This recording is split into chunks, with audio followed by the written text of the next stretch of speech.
Morning, आप सबका स्वागत है आपके स्पेयर यूट्यूब चैनल मैथ्स गुरु में। जैसा कि आप लोग अपने पिछले 10 लेक्चर से देख रहे थे कि आप लोग ये अरिथमेटिक फ्रैक्शन चैप्टर चल रहा था, सेकंड एक्सरसाइज हम लोगों ने स्टार्ट कर दी थी, जिसके अराउंड 8 क्वेश्चंस हम लोग के हो चुके थे। ठीक है, अगले कुछ टाइप्स ऑफ क्वेश्चन दिए हुए हैं इसमें।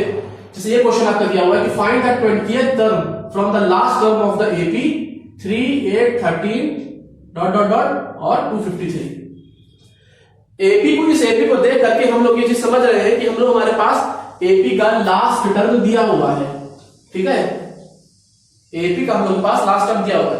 अगर इस एपी का लास्ट टर्म ना दिया होता तो हम लोगों ने फॉर्मूला पढ़ा था कि कैसे किसी भी एपी का एंड से nth टर्म निकालते हैं।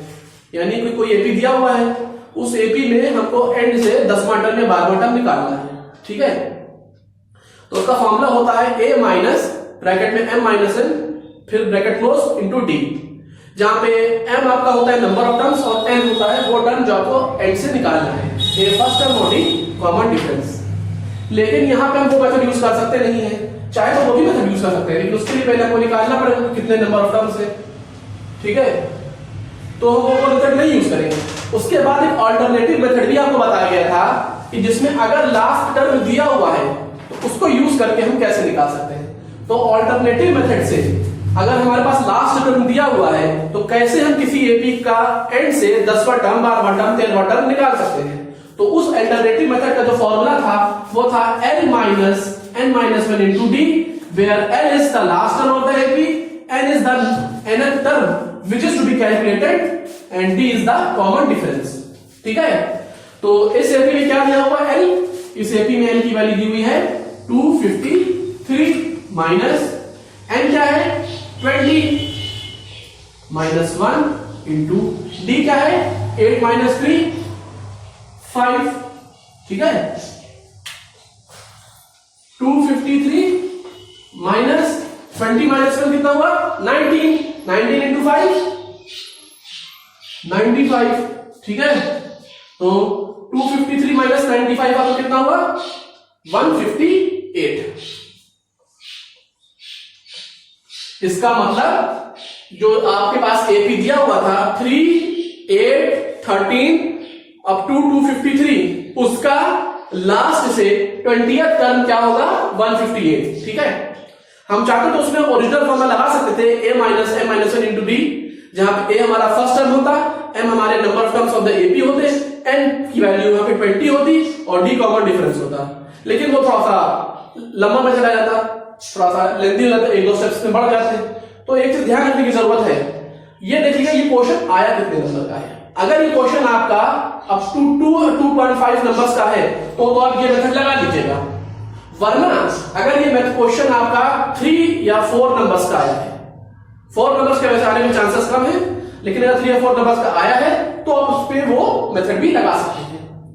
ठीक है, तो आप लोग पहले इसको देख लीजिए। ठीक है, तो फिर आप लोग को उस मेथड से भी बताया जाता है।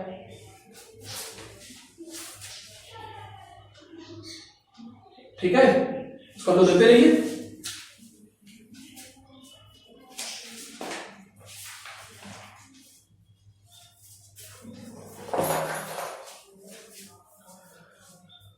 हो गया आप लोग का। ठीक है, अब अगला जो मेथड बताएंगे इसी क्वेश्चन के लिए वो दिया रहेगा कि जब आपको हम ओरिजिनल फॉर्मूला यूज करेंगे, वो आपका होता है ये a plus m minus n into d. ठीक है, यहां पे m क्या होता है नंबर ऑफ टर्म्स, तो वो हमको पहले निकालना पड़ेगा। ठीक है, तो फॉर्मूला पहले नोट कर लीजिए। ठीक है, अब देखिए, तो सबसे पहले हम क्या करेंगे, हमारे पास जनरल टर्म का फॉर्मूला क्या होता है an equal to a plus n minus n into d. ठीक है, तो an की वैल्यू हम रख दें 253 इक्वल टू a क्या है 3, तो हमको निकालना है, और d क्या है 5। 3 इधर जाएगा तो क्या हो जाएगा 250 equal to n minus 1 into 5। n minus 1 की वैल्यू कितनी आ गई 50, तो n की वैल्यू कितनी आ गई 51। यानी हमको क्या पता चल गया, इस एपी में कितने नंबर ऑफ टर्म्स है 51। ठीक है, तो यहां पे n है, लेकिन जब फॉर्मूला हम पुट करेंगे a plus m minus n into D, तो ये n जो है वो m में बदल जाएगा। तो m की वैल्यू कितनी आ गई हमारे पास 51। ठीक है, तो आप साइड में कहीं नोट डाउन कर लीजिएगा कि m की वैल्यू कितनी है 51। हो गया आपका। तो इसमें जनरल कैसे निकालना, हम m की वैल्यू निकालनी थी, तो general formula of the AB से हमने निकाल लिया कि number of terms of AB कितने हैं 51। ओके, ठीक है। अब देखिए, अब जो फॉर्मूला हम लोगों ने लगाया था कि a plus m minus n into D, a क्या है 3 प्लस m कितना आया था 51 माइनस n कितना है 20 इंटू डी कितना है 5। ठीक है, तो 3 plus 51 minus 20 31 into 5, 31 into 5 31 into 5 155, तो 3 प्लस 155 और वो कितना होता है 158। तो जस्ट अभी हम लोगों ने पहले जो फॉर्मूला लगाया था L वाला का कि L minus n minus 1 into D, उससे हमारा क्या आ रहा था 28 टर्म फ्रॉम द लास्ट 158, और इस फॉर्मूले से कितना आ रहा है a plus m minus n into D 158। ठीक है, तो आपके पास जो भी फॉर्मूला आपको पसंद आता हो, जिससे भी आप निकाल लेंगे आपका मन हो, उससे निकाल लीजिए। आपको दोनों फॉर्मूले से बता दिए गए मेथड कि जो भी आपको आसान लगेगा उससे आप लोग निकाल सकते हैं। ठीक है, तो इसको भी आप लोग नोट कर लीजिए, और वो तो आप लोग नोट कर चुके होंगे। ठीक है, हो गया आपका। ओके,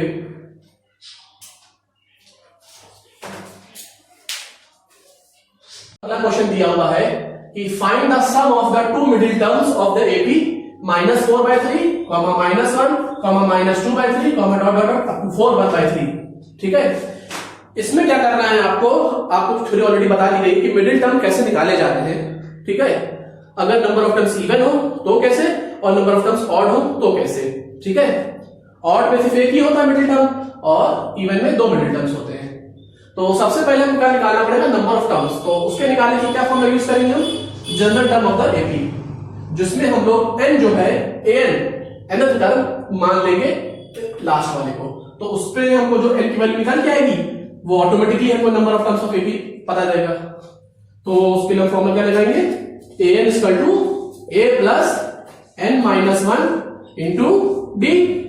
an की वैल्यू यहां पे क्या है 4/3, 4/3 यानी 13/3 इक्वल टू a क्या है -4/3 प्लस n आपको निकालना है इंटू डी। डी की वैल्यू आपकी यहां पे क्या होगी -1 माइनस ऑफ -4/3।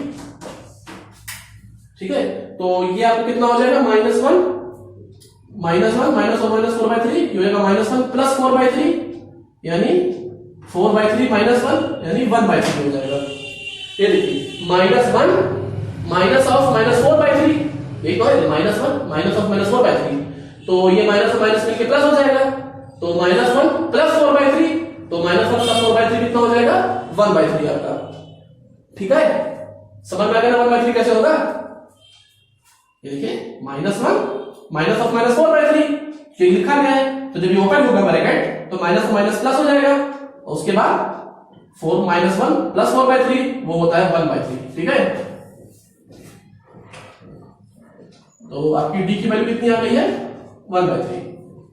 तो अब देखिए जब ये इधर ट्रांसफर होगा तो प्लस हो जाएगा, तो 13/3 plus 4/3 17/3 equal to n minus 1 into 1/3।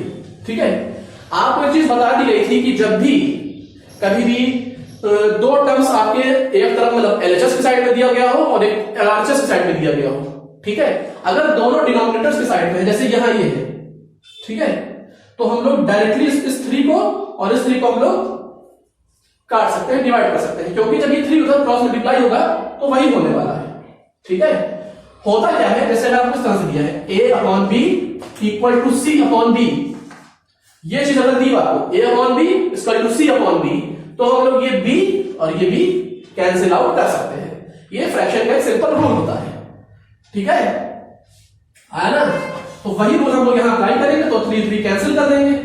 ठीक है, तो n-1 की वैल्यू कितनी आ गई 17 और n की वैल्यू कितनी आ गई 18। ठीक है, इसका मतलब number of terms of AP कितना आ गया 18। आ गया समझ में? देखिए जनरल का फॉर्मूला लगाया था an = a + n - 50dd। an कितना था 4/1/3 यानी 13/3, a था -4/3 और d वैल्यू कितनी निकल के आ रही थी 1/3। कैलकुलेट करके आंसर n की वैल्यू 18 आ गई। ठीक है, तो जैसे ही हमने n की वैल्यू 18 देखी तो हमारे दिमाग में क्या आया कि यहाँ पे एक नहीं बल्कि दो मिडिल टर्म्स होंगे। ठीक है, ये आपका हो गया ना। ठीक है, तो जैसे हम लोग दिमाग में आया कि एपी के हम लोग n की वैल्यू 18 आई है, वैसे दो मिडिल टर्म्स होंगे और वो दोनों क्या हो जाएंगे n/2 और n/2 + 1। ठीक है, तो the two middle terms will be n/2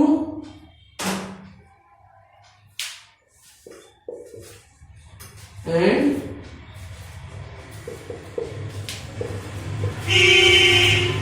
n/2 और n/2 + 1। ठीक है, n की वैल्यू कितनी है 18/2 यानी 9 और n/2 कितनी है 9 9 + 1 10 यानी 10। यानी दो वैल्यू आपकी आ गई है 9 और 10। ये देखिए दो मिडिल टर्म्स होंगे इवन होने की वजह से n/2 है और n/2 + 1 है। n कितना है 18, तो 18/2 9 और n/2 + 1 कितना होगा 10, यानी 9 और 10th टर्म इस एपी दिए गए एपी के ये दोनों टर्म मिडिल टर्म्स होंगे। ठीक है, आया था समझ में ना कि कैसे 9 और 10th होगा? इसी फॉर्मूले से n/2 और n/2 + 1, जहां पे n की वैल्यू 18 है तो 18/2 9 और n/2 + 1 यानी 18/2 9 9 + 1 10 यानी 9 और 10 इस दिए गए एपी के दो मिडिल टर्म्स होंगे। ओके, आया? इसको भी नोट करिए। ठीक है, देखिए अब हम लोग क्या करेंगे, तो सबसे पहले हमको निकालना क्या वैसे है उन दोनों मिडिल टर्म्स का सम निकालना है। तो हम लोग क्या निकालेंगे पहले 9th टर्म। ठीक है, तो किसी भी एपी का आपको अगर 9th टर्म निकालना हो तो कैसे करेंगे आप? 9th टर्म किसी एपी का क्या होता है a9 ही तो होता है। देखिए 9 टर्म मतलब क्या हुआ a9, तो a9 में क्या लिखा जाता है? अगर जनरल टर्म के फॉर्मूले में पाइए तो a9 को क्या लिखेंगे? वहां पे n की वैल्यू कितनी होगी 9 होगी ना। तो हम लोग यहां पे जनरल टर्म निकालें an = a + n - 1 * d। हमको यही निकालना है a9। a कितना है -4/3 प्लस n क्या है 9 इंटू d कितना आया था 1/3। ठीक है, अब देखिए 9 - 1 कितना होता है 8। ठीक है, तो a9 कितना हो गया -4/3 प्लस 8/3 और ये कितना होता है 4/3 प्लस 4/3। शायद उसमें प्लस साइन लगा सकते हैं। ठीक है, देखिए a कितना था -4/3, n कितनी वैल्यू है 9 और d कितना आया था हम लोग का 1/3। तो -9 - 1 कितना होता है 8, तो 8/3 हो जाएगा। तो ये क्या हो जाएगा -4/3 प्लस 8/3 और वो कितना होता है +4/3, यानी 9th term of the AP कितना आ गया 4/3। इतनी चीजें समझ में आती है। 9th टर्म आपका आ गया। ओके, ठीक है, अब देखिए अब हम लोग निकालेंगे इसी मेथड से उस एपी का 10वां टर्म a10। ठीक है, तो वहां पे भी लिखेंगे a की वैल्यू क्या है -4/3 प्लस 10 - 1 इंटू 1/3। ओके, ये 10 -4/3 प्लस 10 - 1 9/3 और ये कितना आ जाएगा -4/3 प्लस 9/3 5/3। ठीक है, क्लियर आपका? a9 कितना आपका आया था 4/3, a10 आपका कितना आ रहा है 5/3। फिनिश। इसको भी आप लोग इसका स्क्रीनशॉट ले लीजिए। डन। ओके, तो अब हम लोग को क्या है लास्ट इस क्वेश्चन में क्या निकालना था हम लोग को a9 प्लस a10 यानी 4/3 plus 5/3 that is 9/3 is equal to 3। ठीक है, तो क्वेश्चन थोड़ा सा लेंथी था, इसमें आपको निकालना था कि किसी भी दिए गए एपी का आपको लास्ट टर्म पता करना है, सॉरी लास्ट टर्म करें, किसी भी दिए गए एपी में आपको मिडिल टर्म्स निकालने हैं, दो मिडिल टर्म्स। इसका मतलब जाहिर सी बात है क्लियर आ रही थी दो मिडिल टर्म्स की हमारे जो नंबर ऑफ एपी होंगे, number of terms of an AP वो इवन होगा। क्वेश्चन कहता find the sum of the two middle terms of the AP. Two middle terms ने बोलते ही क्वेश्चन ही क्लियर कर दिया कि number of terms of AP even होगा, लेकिन वो फिर भी हमको निकालना पड़ा था, वो हमारा 18 आ रहा था। जब 18 आ गया तो दो मिडिल टर्म्स का फॉर्मूला लिखा, वो क्या होता है n/2 प्लस n/2 और n/2 प्लस 1, वो निकाला तो 9 और 10 आया, पहले 9 निकाला फिर 10 निकाला, दोनों को ऐड कर दिया। ठीक है, हो गया आपका। ओके, दिया हुआ है, क्वेश्चन दिया हुआ है, लास्ट क्वेश्चन है आज के लिए कि which term of the AP, AP क्या दिया हुआ है 53 48 43 डॉट डॉट डॉट, मतलब इनफाइनाइट एपी है आपका 53 48 43। ठीक है, इस दिए गए एपी का कौन सा टर्म नेगेटिव, मतलब पहला नेगेटिव टर्म इस एपी का क्या होगा, क्या होगा ये नहीं निकालना, कौन सा टर्म होगा, which term of the AP. मतलब जैसे अगर एपी का वो 10वां टर्म आ रहा है तो हम लोग क्या लिखेंगे, the 10th term of the AP will be the first negative term. ठीक है, इस टर्म में आपको क्वेश्चन में क्या निकालना है, पूछा है which term of the AP is the first negative term. मतलब जब ये एपी से आपको देख के पता चल रहा है वैल्यूज की घटती जा रही है, कहीं ना कहीं आकर के जीरो के लिए नीचे चला जाएगा माइनस की तरफ, तो वही आपको निकालना है कि पहली नेगेटिव वैल्यू जो होगी उसका n क्या होगा, मतलब उसका उसको उसकी जो पोजीशन वैल्यू होगी n क्या होगा उसके लिए। ठीक है, तो हम लोग क्या निकालेंगे, ये देखिए a हमको पता है 53, d हम क्या निकालेंगे 48 माइनस 53 यानी -5। ठीक है, तो हम लोग मान लेंगे let the nth term that is an will be the first negative term, यानी जो पहला नेगेटिव टर्म होगा इस एपी का वो an होगा। तो हम लोग क्या लिख सकते हैं, नेगेटिव टर्म मतलब जीरो से कम, तो यानी an को हम लोग क्या लिखेंगे, an इज लेस देन 0। ठीक है, तो an इज लेस देन 0, तो an का फॉर्मूला क्या होता है, a plus n minus 1 into d is less than 0। तो वैल्यूज पुट करिए। ठीक है, 53 plus n minus 1 into d minus 5 is less than 0, 53 minus 5n plus 5 is less than 0, 58 minus 5n is less than 0, 5n उधर जाएगा तो 58 is less than 5n और 58 upon 5 is less than n, तो 58 upon 5 की value जो आपकी आ रही है वो 11 पॉइंट समथिंग आ रही है। ठीक है, होता यह है कि जो द लीस्ट इसकी वैल्यू क्या आ सकती है, कम से कम इसकी वैल्यू 11 आ सकती है। The least possible positive value for n क्या होगा, 11 होगा, नेक्स्ट वैल्यू इसकी 12 आएगी। तो लीस्ट पॉसिबल वैल्यू, ये मत देखिए कि वो डेसिमल में आ रहा है। ठीक है, डेसिमल में आकर के हमको टेंशन भी नहीं कि डेसिमल में कैसे आ जा रहा है, डेसिमल तो आना नहीं चाहिए, ये डेसिमल में ही आएगा। बस आपको ये देखना है इसका जो होल नंबर पार्ट आएगा, डेसिमल पार्ट नहीं, होल नंबर पार्ट क्या आ रहा है। होल नंबर पार्ट हमारा यहाँ पे क्या आएगा, 11 आएगा। तो the least value possible for n will be 11। इसका मतलब जो क्वेश्चन था कि which term of the AP is the first negative term, तो क्या होगा, the 11th term of the AP 53 48 43 will be the first negative term. ठीक है, तो इस एपी का जो 11वां टर्म होगा वो पहला नेगेटिव टर्म होगा। ठीक है, हो गया आपका।